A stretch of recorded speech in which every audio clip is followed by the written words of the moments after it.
Saint பொனவேஞ்சர் 1221ஆம் ஆண்டு இத்தாலியில பிறந்திருக்காரு. இவருடைய 4வது வயசுல ஆபத்தான கொடிய நோயால பாதிக்கப்பட்டிருக்காரு. இவருடைய தாயாரோ புனித அசிசியார் கிட்ட பரிந்துரைத்து ஜெபித்து இருக்காங்க. ஜெபத்தின் பலனா அற்புதமா குணமடைந்திருக்காரு பொனவேஞ்சர். அதுக்கு பிறகு இவருக்கு அசிசியார் மேல அதிகமான பக்திகள் வர ஆரம்பிச்சிருக்கு. படிப்பை முடிச்சதுக்கு பிறகு புனித பிரான்சிஸ்கன் துறவற சபையில சேர்ந்திருக்காரு. தன்னுடைய 36வது வயசுல அந்த சபையின் தலைவரா உயர்ந்திருக்காரு. கிட்டத்தட்ட 16 வருஷம் அந்த சபையின் தலைவரா பணியாற்றிருக்காரு. மக்கள் இவரை அன்போடு 2ஆம் பிரான்சிஸ்னு அழைச்சிருக்காங்க. அந்த சபையில மூவேளை ஜெபத்தை முதல் முறையா அறிமுகப்படுத்தி இருக்காரு பொனவேஞ்சர்.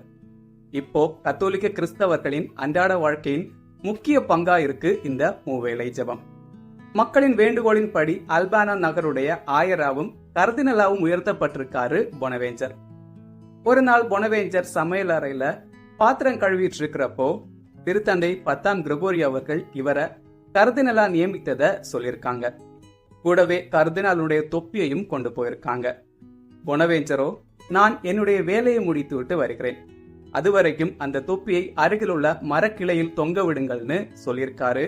அந்த அளவுக்கு எளிமையாக வாழ்ந்திருக்காரு பொனவேஞ்சர்.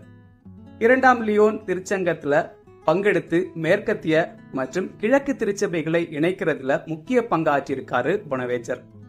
அந்த காலகட்டத்துல உடல்நல கோளாறு ஏற்பட்டிருக்கு. திருத்தந்தை அவர்கள் நோயில் பூசுதல் வழங்கியிருக்காரு.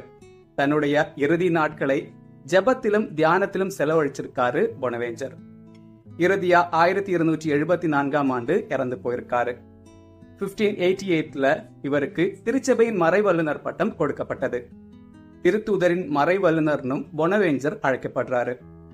ஜூலை 15 செயின்ட் பொனவேஞ்சர் ஃபீஸ்ட் டே.